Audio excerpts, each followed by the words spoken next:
So I had a viewer, the Melody of Gaming, aka Alex, strongly recommend Petscop to me, and I thought, well, this is different, so why not? And I have to tell you, I almost tossed the idea of a theory out after watching the Let's Play videos of the game, but Alex gave me a bunch of notes and ideas, and while I will go off down my own rabbit hole, I wanted to start this video by thanking Alex for all the help, information, and ideas passed over. Now, normally I would encourage you to watch the videos for yourself first, but in this case, I don't think it really matters. The game is confusing, convoluted, and cuts in and out at random points. So watching this theory first might actually help you piece together what you're looking at. First though, and I really try to keep my nose out of other people's theories these days, so hopefully this isn't already common knowledge, let me establish that this is a totally faked game. It has loads of fun lore around it, but there are so many reasons to show that the Let's Plays are a joke. Probably designed to troll us all to a large extent, so I don't believe that anything about this is real, from the fake publisher name, to the intro that showed the Sony Computer Entertainment America licensing that would never be given to an unfinished game, to the look of the sprite, to the way the game handles, the clearly handwritten words that weren't really possible in '97, and the punctuation of someone who never passed high school, to all the creepy moments and supposedly unexplained connections to Paul's real life. Not to mention Paul's inability to have any reaction or change of tone in his voice, no matter how surprised he should be. Plus, spending hours looking at the windmill would be unfathomable on a TV from the 90s because the image would get permanently burned into the screen! So this cannot be a game from '97 meant for a real PS1. This is a hoax. With that out of the way, let me say that the fakeness of the game does not negate the real potential to theorize on the videos. There's an elaborate modern method of storytelling going on here, so real or not, we're still being presented a world that is constantly changing with each new video installment, and that means this theory could fall apart at any given time due to new videos being published, or hey, even from details that I missed or misinterpreted. So just keep that in mind and let's have a lively discussion for the sake of fun. So if you don't know, Petscop starts out looking like this Pokemon-style game dated for 1997. Well, I don't know, the style kind of reminds me more of a game like Monster Rancher, but it's up for debate. You basically walk around solving puzzles to capture weird animals, then the player, named Paul, uncovers a new area called the Newmaker Plain, and the game gets weirder and freakier from there. As the game progresses, we see that the creatures we collect include a child in 3 different forms: Care A, Care B, and Care NLM. Care A appears to be a normal, happy child, Care B seems disheveled, and Care NLM is covering her face and implied to be completely broken emotionally. This seems like a nod towards the evolution of Pokemon animals, except with the dark twist of the evolution being potentially abusive or painful for the child involved. Throughout the game, we see various objects, notes, and other clues, sometimes to the point of being censored for unexplained reasons, and a dark story starts to unfold. First, Rainer tells us about an event in 1977, which is 20 years before the game is made, where Marvin took 2 sisters to a lighthouse, killed one of them, named Tiara, then married the other. The note says that Marvin's murder victim, Tiara, was reborn as his daughter, who is assumed to be Care because later we see Marvin snatching Care. There's also a mystery about Michael Hammond, whose grave is seen in the game, and notes that he died at 7 years old in 1995, 2 years before the game was made. Then we have Belle, who's never seen on screen, this item called a tool that answers strange questions and changes colors, and this unnamed character in a place called the Quitter's Room. Again, this game is dark. This theory will be darker and may be contradictable. I advise you to click away if you are sensitive at all. Okay, so here's where I'm at. If this was his mom's game, as Paul comments at one point, then this game might be a way to point the finger at a murderer. Now, I'm sure that's so obvious it's been pointed out before, but I wonder if the finger is being pointed at Paul's mother. I mean, why would Paul censor information in a game? Well, most likely because it was revealing personal information. But was Paul even alive in 1997? It's unclear how old he is, but he sounds like a teenager, so probably not. Meaning it makes more sense that Paul is freaked out about and protecting his mom's information. Also, the name given to the main sprite, the New Maker, that has bugged me since I heard it. I looked up enough to know it might be related to a foster family insanity case, but as a former foster parent myself, I'm not really getting the same vibe of foster mom abuse that other people have gotten from this game. I see this as New Maker is supposed to be Paul's mother, and the game is meant to drive her nuts by showing that someone knows the truth. Based on the note from Rainer, I think Marvin and the sister had a baby that looked just like the murdered Tiara. So if Paul's mother is that sister, she would be the New Maker, i.e. the maker of the new Tiara. Then, when we see the abduction scene, New Maker does the exact same thing. It's as if the game is pointing a finger and saying, you did this too, it's no different, you're responsible too. Overall showing us that Paul's mother had a role to play in whatever happened to shatter Care's world. I also know that it's a popular belief that Care was kidnapped due to her parents splitting up, but that doesn't quite work either. Again, I'm an adult, and divorced parents don't get every weekend for custody. I mean, you could fight and try to get it, but to make people automatically think, oh, a custody order, it should be the standard every other weekend highlighted in green, not every single weekend. And if Care was simply kidnapped, why would she turn into Care NLM, which stands for Nobody Loves Me? Which, another thing, I was a teenager in 97, that was not something that we were using as internet slang back then. Again, showing this game is fake. But being abducted by your dad would be someone loving you enough to break the law to be with you more, so it doesn't add up that that means nobody loves me in Care's head. Plus, if Care is small enough to pick up and steal, as the game shows, then she isn't very old. Definitely a kid under the age of 10 in my opinion. So what I think we're seeing in this calendar is a methodical legal agreement, but it's for bio parents who don't have custody, just visitation. So what if Care is in foster care? Because the goal of every social worker is reunification with the biological family, which means visits will happen more and more frequently, and once the court orders overnight visits, it's time to ready yourself to say goodbye to that child. Unless the bio parents mess up or flake out, that is, then the calendar can suddenly and drastically change. And we know that Care NLM is alive because the child library lists her as missing, so Marvin didn't snap and kill her like he did Tiara. But, and final trigger warning here, maybe Marvin was raping her. That's why he took her, hid her, and destroyed her, because Care looked like Tiara, a girl Marvin was in love with but who rejected him in 1977. But unlike Tiara, who refused Marvin's advances, Care was too young to stop her father, so he found the gratification that he'd waited about 20 years for, and then kept Care alive to keep coming back for more. Also, we never find Care B because that is Belle. B for Belle, duh. A common occurrence for abducted children is that their names are changed so that people don't catch on as easily. Marvin changed Care's name to Belle after he took her, and he slightly changed up her appearance to better hide her in plain sight. Either that, or we're just looking at what happens when a dad takes care of a girl's long hair. It tends to not get brushed very often, the narrator says from experience. But all that happened before Marvin started raping her, so Care isn't totally broken yet. Notice that finding Care NLM comes about after plucking the petals off of a flower.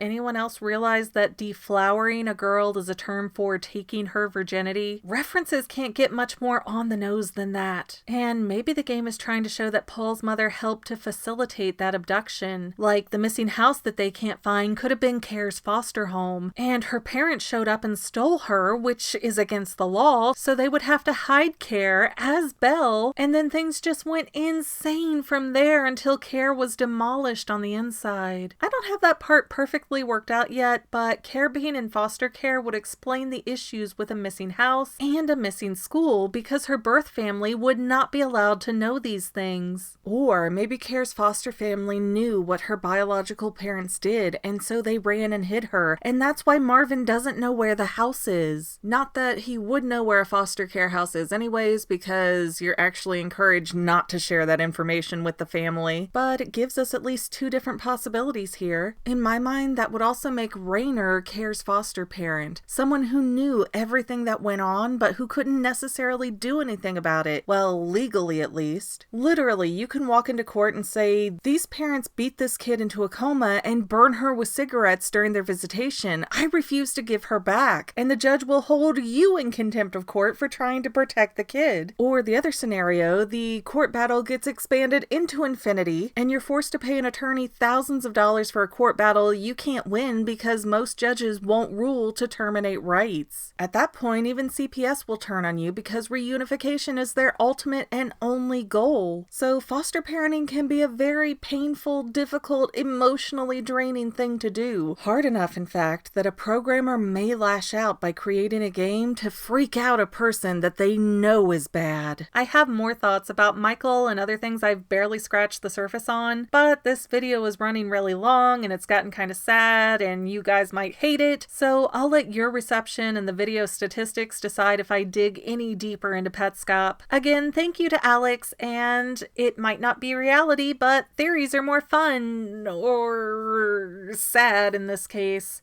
Well, that's all I have for now, but this video's not quite over yet. I get a lot of comments that say, do a theory on this topic, but I've already done those theories. So please consider going to my main channel page and clicking on the video tab so that way you can see everything I've done. You will probably find a lot of things you like that you never even knew that I posted. I want to let you know that I also have two other channels, Say Halo Goodbye Gaming and the Fanily Family Vlogs. Thank you so much for watching, and I hope you enjoyed enough to hit subscribe and share. I can use all the help I can get to let other people know that this channel exists. And if you made it this far, leave me a comment that says something like, hey, I made it to the end, and then let me know what kind of videos you want to see in the future. I can't make any promises, but the more people that request something, the more I can look into it. Okay, well, I love you. I'll see you in the next video.